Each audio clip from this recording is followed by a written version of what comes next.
Bikini সংস্কৃতি আছে না? এই যে আপনারা তো লন্ডন করেন খুব, ওখানে কি দেখে আসেন?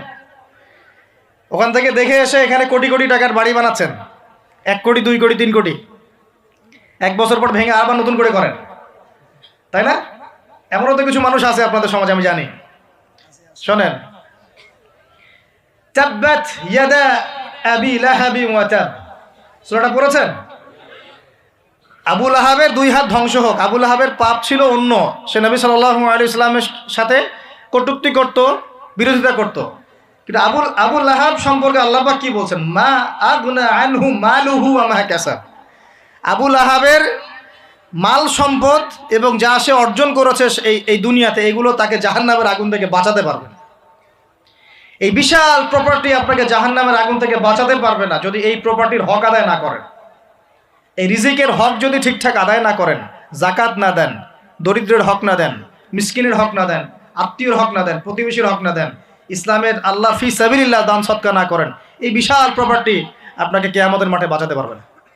মা আগনা আনহু মালুহু ওয়া মা কাসাব সায়াসলা নারান যাতা লাহাবিন ওয়া ইমরাআতুহু হাম্মালাতাল হাতাব ফি জিদিহা হাবলুম মিন মাসাদ। সূরাগুলো পড়বেন। কোরআন তো শুধুমাত্র তাবিজ করার জন্য কোরআন নাজিল করা হয়নি। তাবিজ করার জন্য কোরআন নাজিল করা হয়েছে নাকি? কোরআনের আয়াত ছিঁড়ে ছিঁড়ে এখন মাদুরির মধ্যে ঢুকিয়ে গলায় ঝুলে রাখার জন্য কোরআন নাজিল হয়েছে? বলেন তো। কোরআনের আয়াত একটা ছিঁড়ে এভাবে আমি র্যাপিং করে গলার মধ্যে ঢুকায় রেখে দিলাম, বাস কোরআনের হক আদায় হয়ে গেল। ডক্টর আপনাকে একটা প্রেসক্রিপশন দিয়েছেন, মনে করেন তোমার কোভিড হয়েছে, তোমাকে এখন এই প্রেসক্রিপশন অনুযায়ী চলতে হবে। আর প্রেসক্রিপশনটা আমি যদি এখন এমন একটা ভাঁজ করে সুন্দর করে মাদুরির মধ্যে ঢুকায়, ওষুধ খাওয়ার দরকার নাই, ভাঁজ করে ঢুকায় বাস রেখে দিলাম, রোগ ভালো হবে না? রোগ ভালো হবে? আমরা কোরআন কিনে এই কাজ করি, কেউ এই কাজ করি, সবাই না, কেউ।